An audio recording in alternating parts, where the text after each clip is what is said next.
Jangan main-main kuasa nama Yesus. In Jesus name itu tidak akan asal sembarangan. Dan saya yakin, saya percaya Pastor Andi Simon terinspirasi dari kebenaran firman Tuhan. Pastor Andi Simon tahu bahwa kunci rahasia, salah satu di antaranya doa dijawab dan didengar oleh Tuhan. Meminta in Jesus name, di dalam nama Yesus.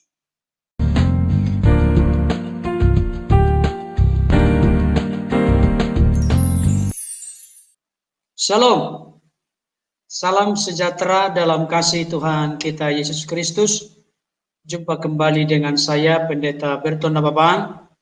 Saya menyapa Bapak Ibu Saudara dimanapun berada. Apa kabarnya? Saya berharap dan berdoa setiap kita berada dalam keadaan sehat, meskipun ada pergumulan dan persoalan yang sedang menerpa dan menimpa hidup kita. Saya berdoa supaya kita tetap kuat, tetap semangat, tetap berpengharapan teguh kepada Tuhan, karena kita tahu Tuhan yang kita sembah adalah Tuhan yang mencintai dan mengasihi kita, Tuhan yang tidak pernah mempermalukan dan mengecewakan kita, Tuhan yang Immanuel, yang senantiasa ada bersama dengan kita. Amin, saudaraku. Baik, sebelum saya melanjutkan untuk membawakan kebenaran firman Tuhan, saya merindukan supaya Bapak Ibu Saudara berkenan mendukung, mensupport channel kita ini dengan cara subscribe dan tekan lonceng notifikasi. Baik, Bapak Ibu Saudara, kali ini saya akan membahas satu topik yang sangat-sangat menarik, dahsyatnya kuasa nama Yesus atau in Jesus name. Ini perlu saya sampaikan untuk membongkar keraguan-raguan atau ketidakpercayaan dari orang kelompok tertentu. Ini penting. Dan saya membahas hal ini bukan opini atau pemikiran saya yang saya bangun berdiri sendiri tanpa harus melihat fakta dan data Alkitab. Bukan, saudara. Justru yang ingin saya eksplorasi dan gali pada kesempatan ini bukan menurut apa kata orang, bukan menurut apa kata pendeta, bukan menurut apa kata pemimpin gereja. Oke, kalau mereka memberikan kupasan, pengertian dan pemahaman sesuai dengan dasar dan fakta Alkitab, ya tidak apa-apa, berarti sama. Saat ini saya akan bongkar dari berbagai bagian firman Tuhan. Bagaimana sebetulnya dahsyatnya kuasa nama Yesus, atau di dalam nama Yesus, atau in Jesus name. Hal ini perlu untuk makin membuat kita, Bapak Ibu Saudara, betul-betul mempercayai kuasa nama Yesus itu, dan sekaligus menjadikannya sebagai bagian yang terintegrasi dan tidak ada sedikit pun keraguan akan kuasa nama Yesus, karena kita membangun kerangka berpikir kita, membangun pengertian pemahaman kita dari dasar yang kuat, yaitu dari ayat-ayat kebenaran firman Tuhan. Amin, saudaraku. Baik, kali ini saya akan mulai dari kuasa nama Yesus yang pertama. Saya baca dalam dua tempat yang berbeda, tapi memiliki maksud dan tujuan yang sama. Yang pertama, Matius pasal 1 ayat 21. Dikatakan demikian.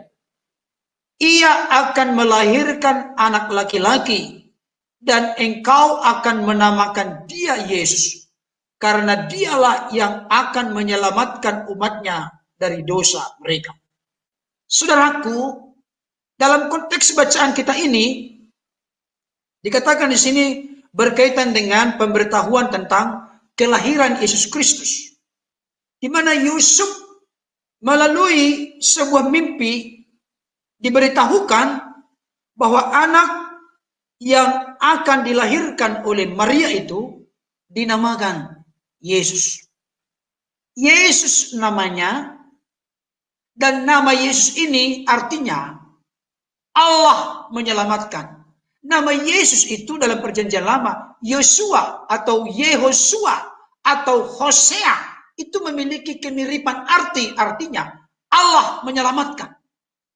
Jadi pemberitahuan dari malaikat dalam sebuah mimpi kepada Yusuf bahwa anak yang akan dilahirkan oleh Maria itu dinamakan Yesus. Bukan sembarangan nama. Saya mau kasih tahu begini Bapak Saudara.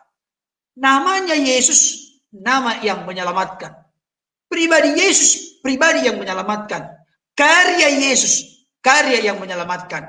Antara nama Yesus, pribadi Yesus, dan karya Yesus, ketiga-tiganya menyelamatkan. Ini penting untuk kita mengerti dan pahami Bapak Ibu Saudara. Jadi, kuasa nama Yesus yang pertama adalah kuasa menyelamatkan. Kenapa perlu diselamatkan? Ada apa dengan manusia? Kita tahu bersama firman Tuhan berkata, tidak ada yang benar seorang pun tidak. Pasal 6 ayat 23 berkata, upah dosa ialah maut. Maut yang di sana maksudnya bukan sekedar kematian secara fisik. Maut di sana adalah kematian dan terhilang dari Allah secara kekal. Itu maksudnya. Tapi kasih karunia Allah di dalam Kristus adalah hidup yang kekal. Itu dia. Saudaraku yang dikasihi oleh Tuhan. Di dalam ayat firman Tuhan yang lain semakin meneguhkan dan meyakinkan kita. Kisah Para Rasul pasal 4 ayat 12. Masih konteks yang sama. Dikatakan begini. Dan keselamatan tidak ada di dalam siapapun juga. Selain di dalam Dia. Maksudnya di dalam Yesus. Sebab di bawah kolong langit ini tidak ada nama lain yang diberikan kepada manusia. Yang olehnya kita dapat diselamatkan. Berarti nama Yesus adalah nama yang menyelamatkan. Ini dia. Nama yang menebus, menyelamatkan kita dari dosa, dari kematian yang kekal, dan dari jeratan kuasa iblis. Saudaraku yang dikasihi Tuhan. Oleh karena itu jangan bermain-main. Kalau ada orang yang tidak mempercayai kuasa nama Yesus, in Jesus name, saya ragu orang ini diselamatkan apa tidak. Karena salah satu kuasa di balik nama Yesus adalah nama yang menyelamatkan. Dan arti Yesus atau Yehosua adalah Allah menyelamatkan. Itu pertama ya. Yang kedua, kuasa nama Yesus. Kita lihat. Yohanes 14 ayat 13 sampai 14. Dikatakan demikian. Dan apa juga yang kamu minta dalam namaku. Maksudnya dalam nama Yesus. Aku akan melakukannya. Tujuannya apa? Supaya Bapa dipermuliakan di dalam anak. Saudaraku, ayat 14. Dan apa juga yang kamu minta dalam namaku, aku akan melakukannya. Dahsyat enggak? In Jesus name, kuasa di dalam nama Yesus adalah memberikan jaminan jawaban doa. Bapak Ibu Saudara ketika berdoa syafaat, berdoa untuk keluarga dan lain sebagainya, ditutup dengan di dalam nama Yesus. Itu Alkitabiah. Amin. Misalnya begitu. Saudaraku, ternyata di sini saya ulangi sekali lagi, dan apa juga yang kamu minta dalam namaku, dalam nama Yesus, aku akan melakukannya. Ketika kita meminta dalam nama Yesus, maka Yesus melakukannya. Yesus menerima. Yesus mengabulkan doa kita, permintaan kita. Jika kamu meminta sesuatu kepadaku dalam namaku, aku akan melakukannya. Yesus dengan senang hati, dengan sukarela, dalam kuasa dan kehendaknya, keputusannya yang terbaik untuk melakukan apa yang kita minta kepadanya di dalam namanya. Amin, saudara. Ini penting, Bapak Ibu Saudara. Dan yang untuk melengkapi hal ini, ada lagi di Yohanes pasal yang ke-16 ayat 23 sampai 25. Jadi ayat-ayat firman Tuhan yang saya buka. Dan sudah sangat eksplisit, terang-menerang sebetulnya. Dikatakan demikian. Dan pada hari itu kamu tidak akan menanyakan apa-apa kepadaku. Aku berkata kepadamu, sesungguhnya segala sesuatu yang kamu minta kepada Bapa akan diberikannya kepadamu dalam namaku. Jadi tadi meminta kepada Yesus dalam namanya, ya silahkan. Tidak ada yang salah, tidak ada problem. Tapi meminta kepada Bapa di surga, Allah Bapa di surga, di dalam nama Yesus, ya silahkan. Tidak ada yang salah. Karena itu firman Tuhan, ayat 24. Sampai sekarang kamu belum meminta sesuatu pun dalam namaku. Mintalah maka kamu akan menerima, supaya penuhlah sukacitamu. Saudara, jadi tidak main-main kuasa nama Yesus. In Jesus name itu tidak akan asal sembarangan. Dan saya yakin, saya percaya Pastor Andi Simon terinspirasi dari kebenaran firman Tuhan. Pastor Andi Simon tahu bahwa kunci rahasia, salah satu di antaranya doa dijawab dan didengar oleh Tuhan. Meminta in Jesus name, di dalam nama Yesus. Karena kuasa nama Yesus adalah kuasa yang mampu untuk mengabulkan, bahkan menjawab permintaan dan doa kita kepada Tuhan. Amin, saudaraku. Ini penting untuk kita. Berikutnya, saya buka untuk kita dan bongkar dari firman Tuhan. Kisah Para Rasul pasal 3 ayat 6 sampai 9 dikatakan demikian. Tetapi Petrus berkata, perhatikan, emas dan perak tidak ada padaku, tetapi apa yang kupunyai kuberikan kepadamu. Ini perhatikan kalimatnya. Saya yakin Pastor Andi Simon terinspirasi dengan ayat ini. Apa itu? Demi nama Yesus Kristus orang Nazaret itu berjalanlah. Saudara, emas dan perak tidak dipunya oleh Petrus dan Yohanes untuk menyembuhkan orang yang lumpuh sejak lahirnya, yang tiap-tiap hari diletakkan di pintu gerbang bait Allah. Mereka tidak punya daya untuk memberikan bantuan. Tapi hal itu tidak membuat mereka menyerah, karena mereka tahu ada yang mereka miliki. Apa itu? Kuasa di dalam nama Yesus. Berarti artinya apa? Apa kuasa nama Yesus di sini? Kuasa yang melahirkan, menyatakan mujizat dan kesembuhan. Dan inilah yang dilakukan oleh hambanya, Pastor Andi Simon. In Jesus name, di dalam nama Yesus berjalanlah. Di dalam nama Yesus tahirlah. Di dalam nama Yesus pulih dan sembuhlah.